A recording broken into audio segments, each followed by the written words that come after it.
We dispatched 33 trucks, firefighters from all over Newtown for the duration of that event. This is that magnitude, with the nearest dispatched as needed. We deployed a number of specialist capabilities with a command unit, a fire truck for breathing apparatus equipment, which we call a BA, operational support, fire investigators, our urban search and rescue technicians who used drone capability, one of our USAR engineers, and 2 aerial ladder appliances. Newton's 17-metre ladder truck and pumping truck were both operational at the Newtown fire, along with Thornton's Top 5 32-metre aerial appliance.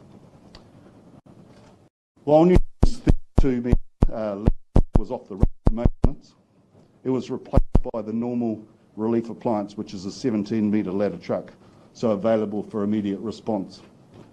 Our 2 Newton trucks both arrived within 5 minutes of Fire and Emergency's 111 fire communication centre alerted.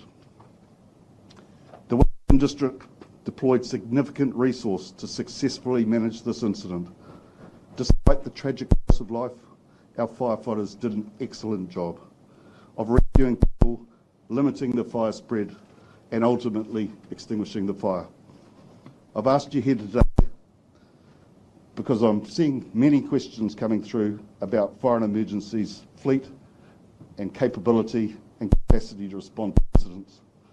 I can tell you, Fire and Emergency had enough crews and appliances to respond to the Newton fire. We do, however, as I've said before, have challenges with ageing fleet. 27% of our appliances are beyond their target asset life of 20 to 25 years. We've taken delivery of 241 new appliances since the creation of Fire and Emergency. We've built or refurbished 30 new fire stations since January 2018.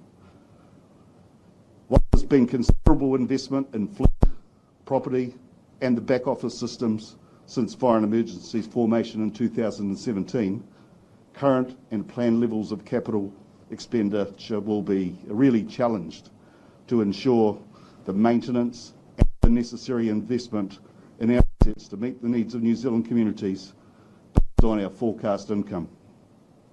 The legacy condition of many of our stations and the fleet varied significantly from what we would consider as fit-for-purpose vehicles to those who barely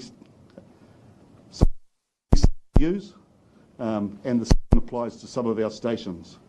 The condition of some of these cannot be underestimated. It will take significant investment to improve and replenish the main assets that Fire and Emergency has. Of the 20-year forecast of more than 2.9 billion, Fire and Emergency has a significant capital gap. The Fire and Emergency Board is looking at options and mechanisms of how we fund that shortfall, but this remains a work in progress. In the meantime, we have a very complex fleet and specialised trucks. We maintain them to a high standard and service them regularly. But like many other trucks, they do break down from time to time. Until we can address the modernisation of that fleet, this will continue to happen and it will continue to need the high level of maintenance that we apply to our fleet. Our plans would reduce the target asset life of our fleet from 25 years to 30 years. This will take time. It takes an investment for appliances to be procured, built and made ready for the use by our firefighters. We are currently in the process of purchasing 4 new replacement 32-metre heavy ladder trucks and 1 44-metre ladder truck, and have a program underway to purchase new Type 3 fire trucks, which are the predominant type used by our career firefighters in the larger metropolitan areas. We are budgeted to spend around $25 million a year on fleet for the next 3 years. This may create some challenges challenges should we wish to really ramp up our orders as we play catch up in bringing new Type 3 appliances and aerials on stream. In the meantime, we have continued to successfully invest in built Type 1 and Type 2 appliances across the country, and I believe we have built to a really high that our customers who own them are very happy with those appliances.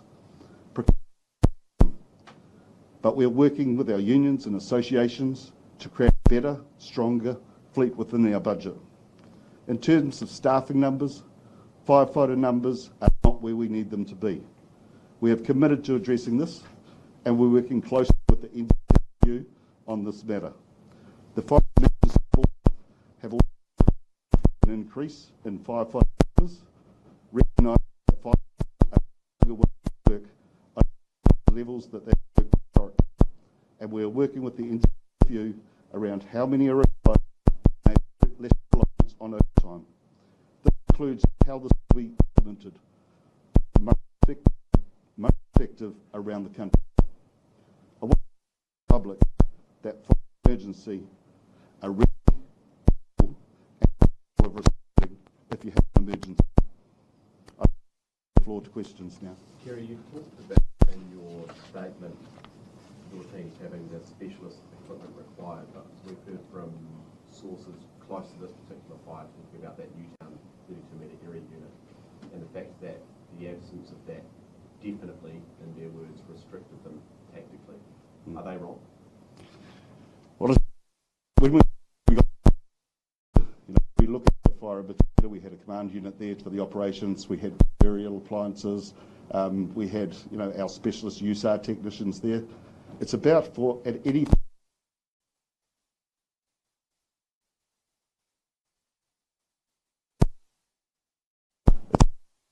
those. Okay, but the specific commenters, they were tactical directly. Do you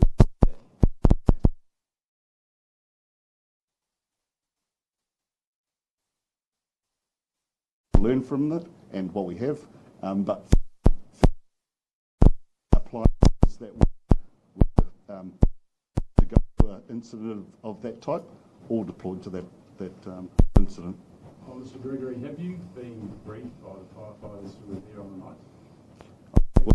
Our firefighters on the night, the next day, but I haven't had a briefing from the whole lot of firefighters that were there. No. And what they told you, did they tell you that they were short, that the T5 made the absence of the long ladder truck made a difference? Did they tell you that?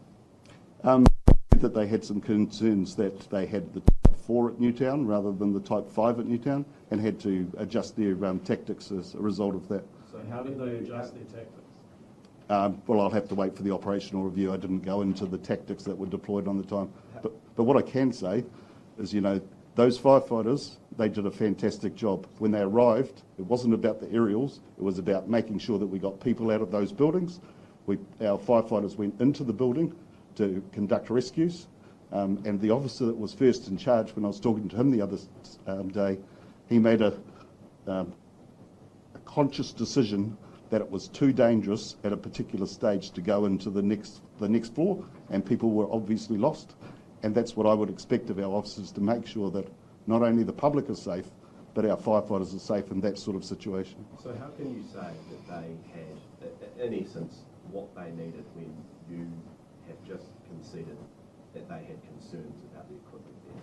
Well, like I say, from our predetermined responses, so every fire has a predetermined response of what sort of appliances will turn out to it, how many people will be those appliances, and those responses were that particular fire. So, the rest will come out of an operational review, but just looking at first view, the type of trucks, the number of trucks that we would normally send to that incident were responded from what I can see. You have looked at the timings of response, though, because you said that Newtown got there in 5 minutes, but it only came with a Type 4 truck, which is shorter, so it couldn't reach the roof.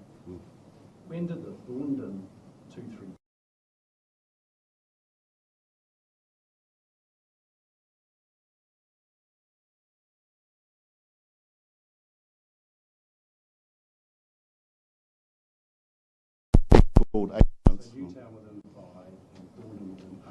So the 3 months later. The Newtown 32-metre truck, which is usually based in Newtown, it could have been there in 5 months, yes?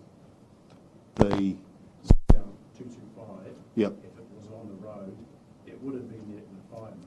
The important thing for us is that we have an aerial appliance with different capability. You know, it's this when we say a Type 4 or Type 5 appliance, it's different capabilities. So we have a Type 4 appliance there, and we had a Type 5 appliance there.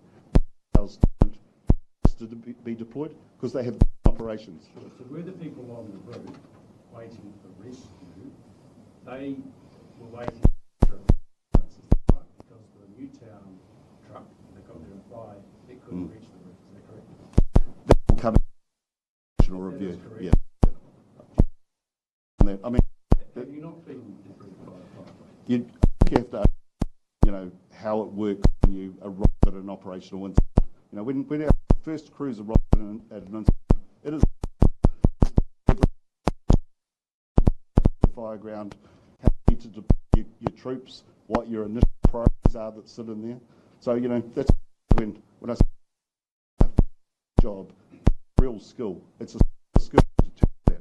So the time of 3 minutes just to get and order on the fire ground isn't a long time to see what to do. So the officers on the first arriving thing, their initial actions, from my understanding, was make full entry as they like.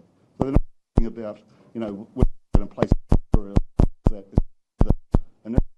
is making sure we're keeping people safe and making sure we're getting control on the fire ground. The general tenor of your statement is reassurance, and it's reassurance that firefighters had what they needed, right? Yes. You've conceded that they've expressed concerns to you. We've heard from sources saying, in their words, they were definitely tactically restricted. How can you reconcile that?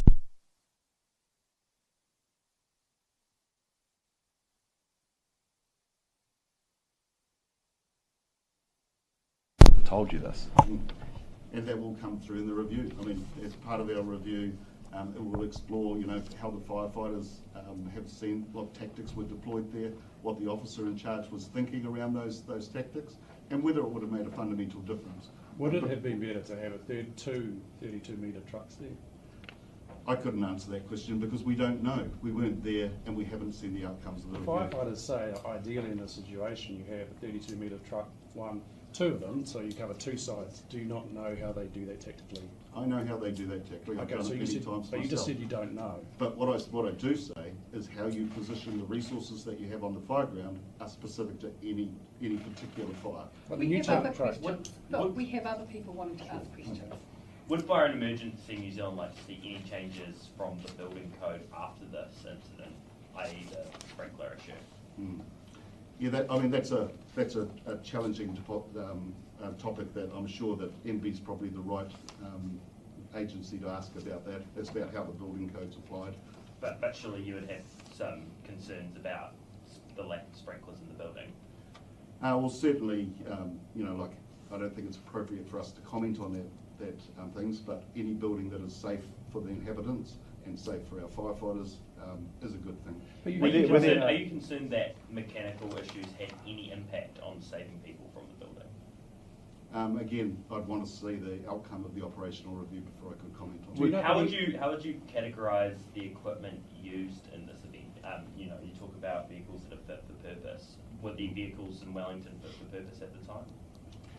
Well, all the vehicles that were there were operational. They were fit for purpose. Like I said, I'm not denying it. You know, we've inherited some huge legacy issues with the standard of our fleet, and we're going to have to work through that over multiple years to actually address that. And that's some of the frustration that our firefighters have at times, is that, you know, when you have really high standards like our firefighters do, because they just want to serve the community in the best way, it is very frustrating if you have mechanical failures or things that go wrong with the fleet. And with an ageing fleet, even though it's really well maintained, they're older trucks that are going to need to be you know, refreshed and modernised through there. So until we can work through that process as an organisation of what we've inherited, we're going to have some times when appliances don't make it onto the fire ground. Were there any issues with water pressure on the day? Again, I couldn't answer that until the operational review comes out. About the building, do you know if there's a fire evacuation plan in place for it? With the building, I would expect that there was one, but I couldn't say 100% for that. If there was one, would it have to be FENZ approved? FENZ don't approve the evacuation schemes. We input into them, but they come through for us. You haven't been told about any issues, again, sort of from the horse's mouth to people on the ground around water pressure and delivering water to the building? None of the crews commented to me on water pressure. Is there anything about any of the ladders that were there freezing up or not operating all the time as they needed them? None of the crews mentioned to that. Just to put that into context, when I spoke to the crews that I spoke to, this is the day after. It's really raw for firefighters.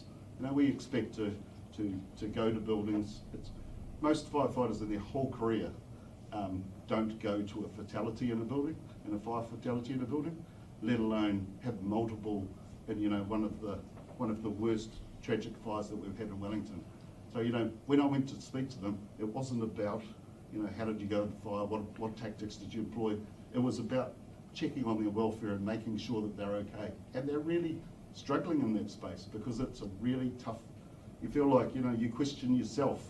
I've been in a situation myself. You question yourself around could I have done anything different? What would have happened? And that's why it's important to wait for the operational review.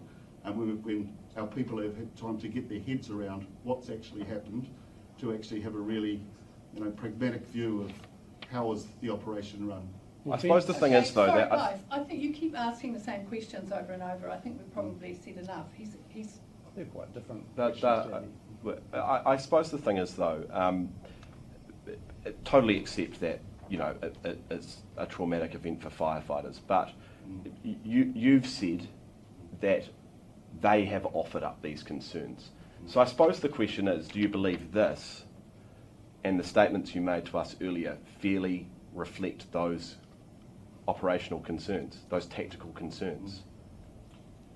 Like I said, I think our firefighters at the moment are very raw around this incident. If I look at, as an organisation, what we've faced over the last, this year in particular, with the floods, right through the North Island, with the extreme weather conditions down in the bottom of the South Island, of these sort of fires, losing 2 firefighters in Muriwai earlier this year, it's a real challenging time for our firefighters, and I think our organisation is a fantastic organisation right across the country. We have a wider spread than anybody else as far as being in communities and being able to respond to communities quickly. And the public have a very high trust of us to know that when they need us, that we will be there and respond to them. How hamstrung are you by funding? Is this an issue further up the line, Kerry? Do you have what you need? Well, like I said, we've got a significant challenge around bringing our capital assets into a level where we think that they'll be right for us. And at the moment, over our 20-year plan, like I say, there's a significant funding gap there to allow us to move those things. What real could you explain, like a funding gap like that? What real impact might that have on the ground operationally? Can you sort of try and put that in? Yep. Well, that means, like you're seeing at the moment, we've got 20 to 25 year plus vehicles on the ground, and so we're needing to maintain those as well as we can to a high standard, and it means that from time to time there may be some breakages in those, all but I have a lot of confidence in our maintenance providers right across the country, and our firefighters are trained to be adaptive in working with what we have on any particular fire ground. You have to remember, like, if there was a second fire the other day, well then we would have responded to the second fire and adapted to that. We may have spread resources across the 2 fires, but it's never a black and white situation. It's what you've got on the ground to deal with is what you have on the ground to use. 2 more minutes. The 4 trucks that you are buying, the long ladder trucks, are they ordered? So has a tender gone out, and when is it guaranteed they'll be delivered? Yeah, so they've been approved, and they're now going through the procurement stage of that process. How long will that take? Well, it's very hard to judge. Yeah, so they've been approved, and they're now going through the procurement stage of that process. How long will that take? Well, it's very hard to judge now with supply chain issues and You all must those have things. an idea though, Well, we would hope by the end of next year that they're here and in all place. four of them. We would hope so. You've got, oh, sorry. No, you go. I was going to say, so you've got those on order, but the trucks that responded, the type 4 and 5, and then how old are those trucks? How long have they been in service? And the type 5 that wasn't in service, what was the maintenance? What's wrong with it? I couldn't give you the specifics on those particular trucks at the moment. I mean, for me, it's not necessarily about the age of those trucks.